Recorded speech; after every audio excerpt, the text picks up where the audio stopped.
Այսօրվա նիստին մեղադրող Հարություն Հարությունյանն ընթերցելու էր մեղադրական ճառը, սակայն Ամբաստանյալի շահերի պաշտպան Թամարա Յայլոյանը միջնորդեց դատարանին նշանակել դատաբժշկական փորձաքննություն, որը կպարզի, թե առողջական ինչպիսի խնդիրներ ունի ազատամարտիկը հիմա, կռվի դաշտում վիրավորվելու ինչպիսի վնասվածքներ է ստացել։ Միայն վկաների տված ցուցմունքներով բավարարվելու ասել, որ գյումրեցի ազատամարտիկը կոնտուզիա չի ստացել, սխալ է, հավելեց Թամարա Յայլոյանը։ Մյուս անձինք, որոնք ճիշտ ցուցմունքներ են տվել, որի պես չեն հիշում, թե ինքը այնտեղ է եղել, ստացել է արդյոք կոնտուզիա թե ոչ, նրա կողքին չեն եղել այն ժամանակահատվածում, երբ որ ինքը ստացել է կոնտուզիա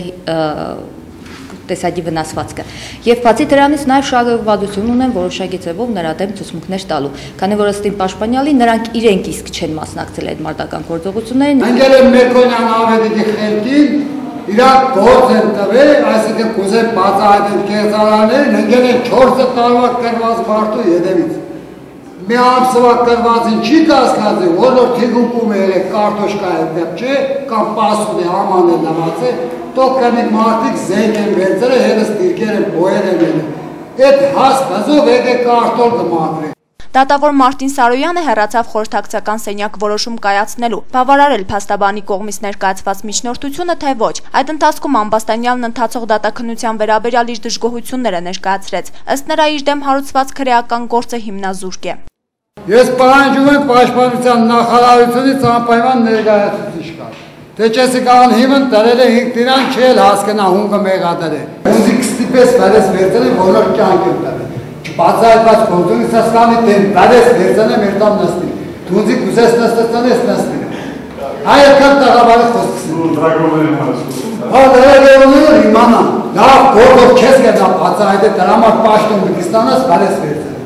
Դատական նիստը շարունակվեց ու դատավորը հայտարարեց, թե ներկայացված միջնորդությունը մերժվում է հետևյալ պատճառով։ Դատարանը հաշվի առնելով մեղադրանքի էությունը եւ գործի հանգամանքները գտնում է, որ տվյալ դեպքում դատաբժշկական փորձաքննություն նշանակելը պարտադիր չէ, քանի որ Հովհաննես Բաղդասարյանը մեղադրվում է կեղծ փաստաթղթեր ձեռք բերելու եւ օգտագործելու համար։ Փաստաբան Թամարա Յայլոյանը հերթական միջնորդությամբ հանդես եկավ, որպես վկա դատարանում հարցաքննության հրավիրել նաև ԵԿՄ վարչության նախագահ Մանվել Գրիգորյանին։ Քրեական գործում կան փաստաթղթեր, որոնց տակ դրված է նաև Մանվել Գրիգորյանի ստորագրությունն ու կնիքը։ Նրա փոխարեն դատարանում ուրիշներն են վկայել, թե դա նրա ստորագրությունը չէ։ Եվ մենք ցանկանում ենք, որպես լրատվիչ վկա հարցաքննվի, եթե չեմ սխալվում, պաշտոնը գեներալ լեյտենանտ Մանվել Գրիգորյանը։ Նույն հաջողությամբ, եթե կներեք Նապոլեոնի անունից մի հատ փաստաթուղթ ներկայացվեր եւ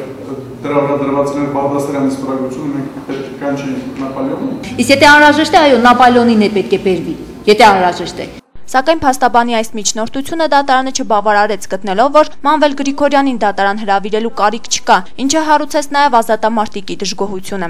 Ես պետության սահմանները մինչև ցանկաչոք պահել եմ։ Չի կարելի մարդուն տնել ոտնահարել։ Ես մի քանի հոգու տեղել արել եմ ծառայել։ Մի քանի հոգու լեննագանցու ավել ծառայել եմ։ Լավ իմանալ լեննագանցի։ Ազատամարտիկի առողջական խնդիրների պատճառով դատական նիստը հետաձգվեց։ Հաջորդ նիստին պետմեղադրողը կներկայացնի մեղադրական ճառը։ Հերմինե Մկրտչյան, Համբարձում Պապոյան, Գալենյուս։